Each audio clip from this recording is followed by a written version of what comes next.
Batra Daf Kuf Samer Zayin. Notre Gemara ramène un conseil de Abaye qui dit que quelqu'un qui veut signer, faire une signature, essayer sa signature ou signer pour n'importe quelle autre raison, qu'il ne le fasse pas au début, au milieu de la page ou à la fin de la page, qu'il signe en haut de la page. Pourquoi?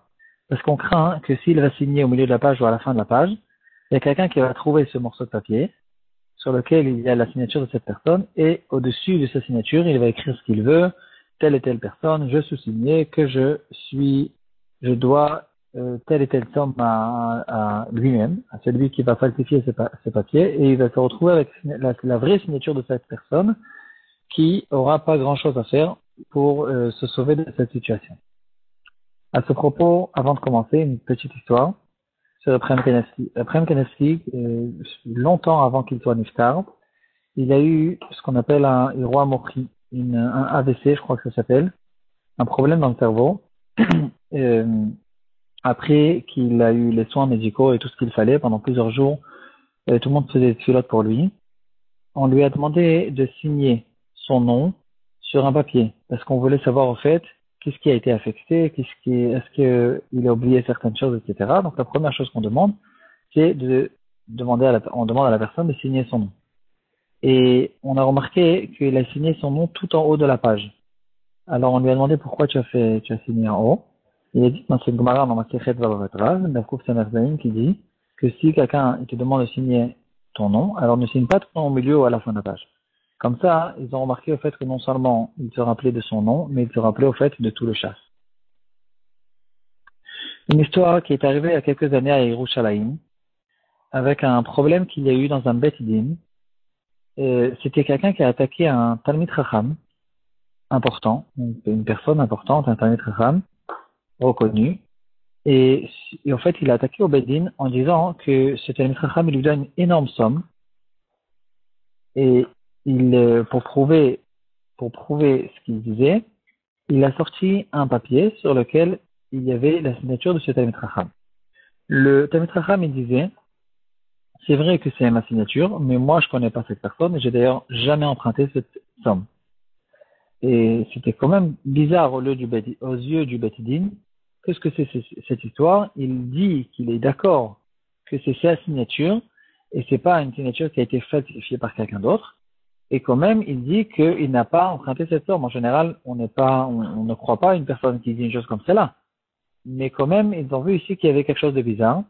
Le Bet Din, ils ont fait une recherche et ils ont trouvé que celui qui réclame l'argent, il fait partie d'un groupe de gredins, de gens maladroits, d'escrocs, qui il faisait toutes sortes de choses pour sortir de l'argent de certaines personnes. Et dans le cas de ce Talmid Chacham, ils ont remarqué qu'il avait l'habitude d'écrire son nom sur ses livres. Il avait beaucoup de livres, de Sfarim, et il avait l'habitude d'écrire son nom. Au lieu d'écrire en haut de la page, il écrivait au milieu de la page. Et en fait, tout ce qu'il y avait à faire avec ce Talmid Chacham, c'est tout simplement de lui emprunter un livre, de déchirer la première page où il y avait son nom, et là-dessus, au-dessus de son nom, d'écrire qu'il lui doit une grosse somme. Et comme ça, en fait, ils ont découvert le problème. Et c'est justement pour ça qu'Abaye, dans notre Suga, nous conseille de ne pas le faire. Et à propos de ce Abaye, il y a quelque chose un pirouche intéressant que nous donne le Ritva sur la psychologie des gens. Le Ritva, il pose la question, pourtant, quelle est la crainte? De quoi Abaye il craint quand quelqu'un il va signer ses signatures au milieu de la page et que quelqu'un d'autre va trouver ses signatures, il va écrire ce qu'il veut au-dessus de cette signature. Pourtant, il a une possibilité très simple de sortir de ce problème. Quand on va lui réclamer cet argent, il va dire j'ai payé. L'argent a été payé et comme on le sait, quelqu'un qui dit parati, j'ai payé l'argent, j'ai remboursé, alors on le croit parce qu'il ne vient pas contre le shtar. Le shtar, il dit il raconte l'histoire qu'il y a eu ici de l'argent qui a été emprunté. Et s'il dit ce shtar, il n'est pas vrai, il est falsifié, il est en train de parler contre les témoins. Ça, c'est quelque chose qu'on ne va pas le croire. Par contre, s'il va dire j'ai remboursé, c'est vrai, ce shtar il est vrai, l'histoire elle est vraie, j'ai emprunté cet argent, mais je l'ai remboursé plus tard. Dans ce cas-là, on va le croire. Alors tout simplement, quelle est la crainte de Abaye? Si on se retrouve dans un problème, il a qu'à dire, j'ai remboursé l'argent. Et ici, nous explique le Ritva, les Chachamim, qui connaissaient toute la psychologie des gens, ils disent que, en général, quand quelqu'un, on lui réclame une somme en lui sortant un shtar, qui n'est pas vrai, alors, par réflexe, il va tout de suite dire, mais c'est pas vrai ce shtar, vous avez falsifié, c'est du mensonge, etc. Je dois pas cet argent, j'ai jamais emprunté, etc. Parce que par réflexe, quelqu'un, il va se protéger de cette manière-là, et il ne va pas dire, j'ai remboursé l'argent. Et puis ensuite, quand il va se calmer, il va comprendre qu'il aurait préféré, il aurait été préférable pour lui de dire j'ai remboursé cet argent parce que c'est que comme ça qu'on va le croire. C'est fini, c'est trop tard. Parce qu'une personne qui dit le shtar n'est pas vrai, c'est une règle que la Gemara nous donne. Kol haomer lo laviti, ki omer lo parati. S'il dit c'est pas vrai que j'ai emprunté cet argent, c'est comme si qu'il disait je l'ai emprunté et j'ai pas remboursé l'argent. Parce qu'il est en train de parler contre le shtar.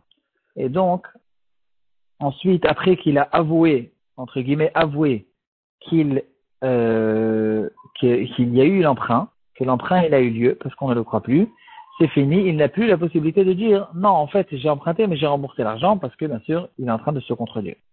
Comme ça,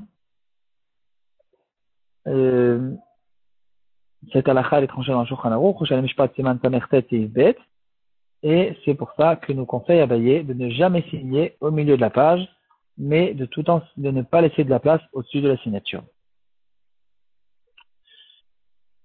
Une autre histoire que nous ramène le Levouche, dans le livre Levouche Hirshushan, une histoire qui est arrivée il y a 450 ans à peu près. Une personne qui est arrivée devant le Bédine, une histoire très bizarre. Il arrive avec un papier blanc sur lequel il a la signature de celui qui a été attaqué au Bédine. Et celui qui réclamait l'argent, il disait, telle et telle personne, il me doit une grosse somme, et voilà le shtar. Et il montre le shtar au Bédine, le Bédine lui dit, mais ton papier, il est blanc, qu'est-ce que tu veux de cette personne? Alors il dit, bien sûr, lui, il m'a donné un papier blanc avec sa signature en dessous, parce qu'on n'avait pas encore décidé complètement la somme du prêt, mais il m'a fait confiance en me donnant sa signature que je vais compléter la somme au-dessus. Je peux compléter au-dessus ce que je veux. Et la preuve que j'ai raison, c'est que si j'étais quelqu'un de maladroit, ou de malhonnête plutôt, alors j'aurais complété sur le shtar la somme que je voulais. Et donc maintenant, je vous demande de me croire parce que j'ai été honnête et j'ai pas complété la somme, j'ai juste gardé la signature en tant que preuve. Ici, Levouche, il dit qu'on ne va pas du tout le croire cette personne parce que ça n'existe pas une personne qui donne sa signature à quelqu'un d'autre et comme ça, il laisse un papier ouvert et il lui fait confiance. Quelqu'un qui le fait, il est considéré comme un choté. C'est quelqu'un qui est bête, qui est idiot et à cause de ça, on ne va jamais croire à cette personne que c'est ça ce qui est arrivé, que le deuxième, il lui a donné un papier blanc avec sa signature. C'est quelque chose que personne ne fait. Et même si c'est vrai qu'il a fait, il complète le vouche, même si on va dire que c'est vrai qu'il a fait, c'est quelqu'un qui fait confiance à n'importe quelle personne, ou meshuga, ou bien c'est un fou, ou bichlal shoté et rachev, et de toute façon, on le considère comme un fou, que personne ne fait ça, et donc, un fou qui a signé sur un shtar, bien sûr que ce shtar, il n'a pas de valeur. Malgré tout ça, aujourd'hui, c'est quelque chose qui est devenu qui existe. C'est quelque chose qui existe. Certaines fois, on peut connaître des cas où des gens, ils donnent des chèques signés sans écrire la somme. Pour certaines raisons, par exemple, j'ai emprunté une somme d'un gmach d'argent et on m'a prêté une grosse somme d'argent et je lui donne 10 chèques ouverts, ça s'appelle des chèques ouverts, des chèques signés sur lesquels il n'y a pas écrit la somme et tous les mois, je lui fais un coup de fil et je lui dis, complète ce mois, je te demande de compléter telle et telle somme, le prochain mois, une plus petite somme parce que j'ai pas suffisamment, etc. Et comme ça, on s'arrange entre nous. C'est quelque chose qui existe et que les gens, ils font entre eux. Et donc, si c'est comme ça, il faut revenir à essayer et à apprendre cette halakha que le Levouche nous ramène et qui nous dit qu'on ne va jamais croire celui qui montre un papier blanc.